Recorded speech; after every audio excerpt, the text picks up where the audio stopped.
Depois de ficar cego, fui mandado para uma clínica de repouso. De repente, um dia voltei a enxergar. Mas uma voz surgiu na minha cabeça e me avisou: "Não conte a eles que você enxerga." Eu nem tive tempo de comemorar por ver de novo, porque aquela voz me pegou desprevenido. Logo depois que acordei, o cuidador abriu a porta e entrou. "Shenji, hora de tomar o remédio." Ele colocou os comprimidos na minha mão e só foi embora depois de me ver engolir tudo. No segundo seguinte, veio do quarto ao lado o som de alguém batendo na parede, como sempre. Toda vez que eu acordava, o cuidador entrava. Depois que ele saía, vinham as batidas na parede. Eu já tinha perguntado sobre isso, e ele disse que no quarto ao lado morava um paciente psiquiátrico. Por isso eu nunca tinha levado aquilo tão a sério. Mas agora parecia realmente estranho. E havia também aquela voz esquisita. "Não conte a eles que você enxerga." Mas por que eu não podia contar que tinha voltado a enxergar? Se eu contasse, não poderia voltar para casa?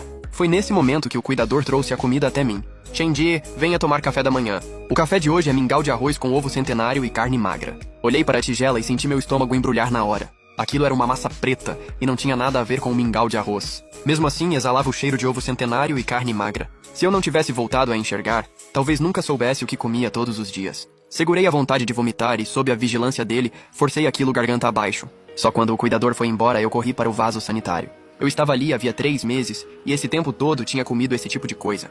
No banheiro não havia espelho. Afinal, cegos não precisam de espelho. Mas ao tocar meu próprio corpo, senti que eu estava cheio de gordura. Quando foi que fiquei tão gordo? Teria sido por causa daquela comida? Ao sair do banheiro, fui direto para a porta. Eu queria sair daquele lugar maldito. "Não conte a eles que você enxerga." A voz soou de novo, e uma sensação forte de inquietação tomou conta de mim. Havia alguma coisa atrás daquela porta? Abri a porta para descobrir. Antes, sempre que eu queria sair, o cuidador aparecia ao meu lado.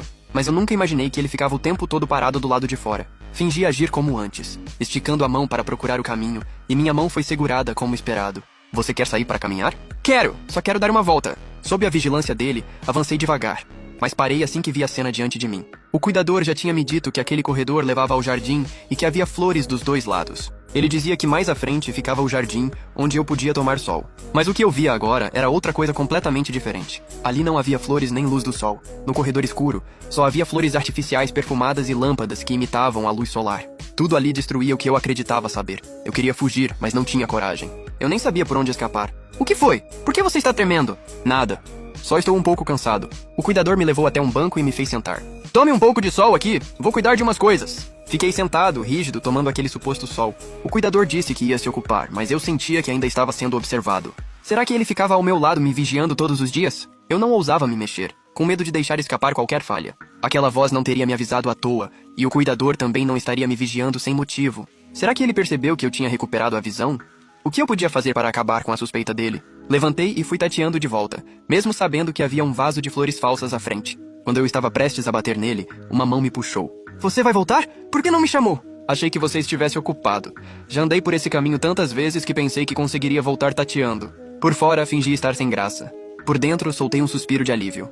Depois de me levar de volta ao quarto, o cuidador foi embora. Pouco depois, ele trouxe o almoço. Era a mesma massa preta de antes, mas o sabor tinha sido muito bem imitado. Dessa vez, não me forcei a comer muito. Apenas dei 2 mordidas para disfarçar. Assim que ele saiu, corri para vomitar. Mas naquele momento, percebi um problema. Se eu continuasse sem comer, provavelmente morreria de fome. Então, quando ele trouxe o jantar, suportei o nojo, e comi mesmo assim. Pouco depois, uma luz vermelha entrou de repente pela janela. Eu nem estava com sono, mas fiquei exausto de uma hora para outra e logo caí em sono profundo. Quando acordei no dia seguinte, o cuidador entrou na hora de sempre para me entregar o remédio. Depois que tomei o remédio, ele foi embora, e o som de batidas voltou no quarto ao lado. Comecei a desconfiar que talvez estivesse preso em algum tipo de ciclo. Mas quando o cuidador trouxe um café da manhã com outro cheiro, descartei essa ideia. Naquele dia, decidi ficar no quarto sem sair, até que depois do jantar, aquela luz vermelha apareceu de novo. Mais uma vez adormeci profundamente e nem tive energia para procurar a verdade. Isso me deixou desesperado. Então, nos dias seguintes, comecei a prestar atenção e a fazer coisas diferentes a cada dia. Tentei continuar dormindo depois de acordar, ignorando o cuidador, mas ele me puxou à força da cama. Ele não me deixava ficar deitado o dia inteiro. Mesmo que você não saia para caminhar, não pode passar o dia todo enfiado na cama. Isso faz mal para o corpo. Se eu não tivesse visto aquela comida preta, talvez acreditasse que ele realmente queria o meu bem. Depois que ele saiu, deitei de novo e continuei dormindo. Mas depois do jantar, eu ainda ficava com tanto sono que mal conseguia abrir os olhos. Após alguns dias observando e testando, finalmente encontrei uma brecha. Eu caía em sono profundo sem conseguir controlar, e tudo parecia estar ligado ao que eu comia todos os dias. Então tentei parar de comer, mas além de ficar com dor de estômago pela fome, não adiantou nada. Eu ainda desmaiava no mesmo horário. Por fim, voltei minha atenção para o comprimido que tomava todas as manhãs. Tentei esconder o remédio embaixo da língua e depois que o cuidador saía, cuspia tudo no banheiro.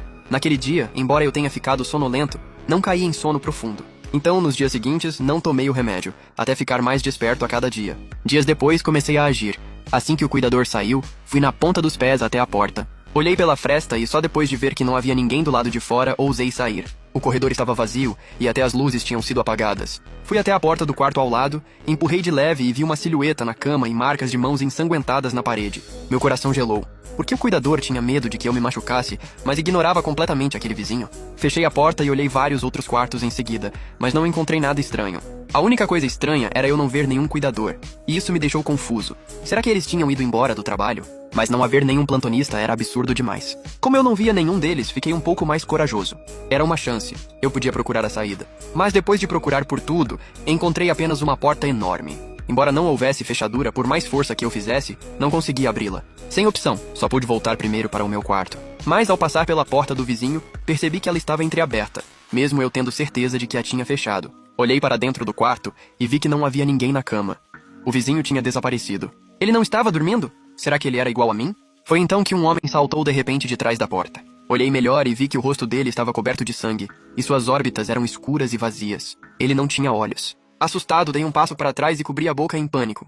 Quem está aí fora? Eu ouvi sua voz. Eu não aguentei mais ficar ali e voltei correndo para o meu quarto. Aquele vizinho não tinha olhos? Não disseram que ele era doente mental? Então por que ele também tinha perdido os olhos? Por que, mesmo naquele estado tão grave, os cuidadores simplesmente o ignoravam? E por que ele não adormecia como os outros? Será que ele também não tomava o remédio? Nos dias seguintes, além de tentar empurrar aquela porta, também passei a observar cada movimento do vizinho. Quanto ao hábito dele de bater a cabeça na parede, eu não achava que fosse treino de cabeça de ferro. Se ele fazia aquilo, com certeza havia um motivo. Naquele dia, depois que o cuidador saiu, fui até a parede e tentei bater a cabeça de leve.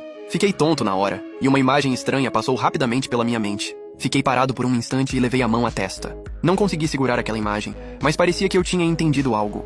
Então decidi tentar outra vez. Mas naquele momento, o cuidador abriu a porta de repente. Shenji, o que você está fazendo? Eu não respondi, apenas bati a cabeça mais uma vez. Algo a mais surgiu na minha mente. Quando tentei agarrar aquele ponto e bater de novo contra a parede, o cuidador me puxou. Você vai se machucar fazendo isso. O cuidador me apertou contra a cama e foi buscar algo para limpar meu ferimento. Eu ouço o paciente do quarto ao lado batendo na parede todos os dias, então quis tentar também. Por que ele bate na parede todos os dias? Será que não dói? Tudo bem. Ele não sente dor. Eu não acreditei.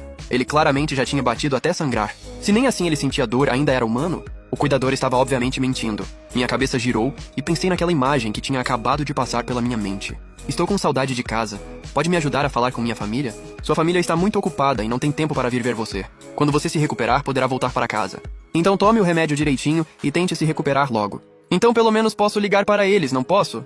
Você quer mesmo dar trabalho para eles? As famílias de quem é mandado para cá geralmente não têm boas condições. Por que você acha que eles não entram em contato há tanto tempo? Você não entende? Para eles você é um peso. As palavras do cuidador entraram no meu coração como lâminas. Mas um cuidador normal jamais diria algo assim. O que há com você? Eu só quero falar com minha família. Nem isso eu posso? Hehe, pare de sonhar. Sua família não quer que você volte. Você esqueceu como veio parar aqui? Depois de dizer isso, o cuidador saiu do quarto e eu fiquei perdido. Como eu tinha vindo parar aqui? Não fui trazido pelos meus pais? Naquele dia, meus pais me trouxeram para esta clínica, e eu vi lágrimas nos rostos cansados deles. Ao pensar nisso, percebi algo errado. Eu já estava cego naquela época. Então como eu poderia ter visto o rosto deles? Minha cabeça doeu violentamente e acabei desmaiando. Não sei quanto tempo passou, mas acordei com o som de uma discussão. Percebi que tinha voltado ao quarto alugado dos meus pais. O som vinha lá de baixo, então fui até a janela e olhei para fora. Um grupo de pessoas cercava meus pais. Seu filho já está nesse estado. Como ainda deixam ele sair por aí? Ele devia ser mandado para uma clínica de repouso. Meu pai pedia desculpas sem parar para todos. Minha mãe chorava em silêncio ao lado dele. A cena mudou. Vi meus pais conversando no quarto. Tem uma clínica de repouso que custa só 3 mil por mês. Vamos mandar o Xiaojai pra lá. Eu queria dizer a eles que já tinha me recuperado, mas acordei de repente na cama. Será que aquilo foi um sonho? Parecia ligado às minhas memórias, mas ao mesmo tempo algo não batia. No sonho eu conseguia enxergar. A dor podia estimular meu cérebro e me fazer lembrar de algumas coisas. Acho que entendi porque o vizinho batia a cabeça na parede. Ele devia saber de alguma coisa. Pensando nisso, fui imediatamente até a porta do vizinho. Empurrei a porta de leve e entrei. Você finalmente veio.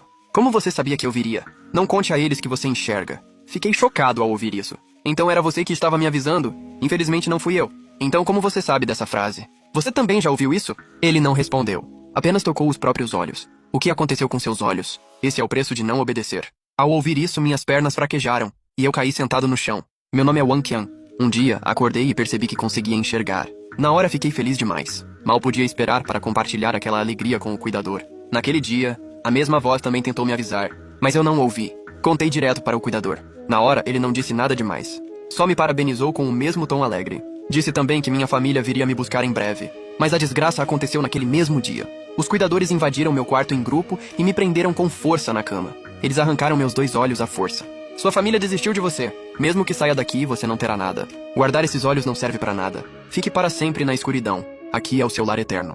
Depois disso, virei o que sou agora. Bato a cabeça na parede todos os dias para me manter acordado. Porque o remédio que eles dão faz as pessoas dormirem e bagunça as memórias. Depois de ouvir a história dele, fiquei aliviado por ter acreditado naquela frase. Agora parecia claro que havia algo muito errado com esta clínica. Ela era como uma enorme prisão, e nós precisávamos sair daqui. Você quer sair? É tudo que eu mais quero. Mas será que conseguimos? Nós 2 caímos em silêncio.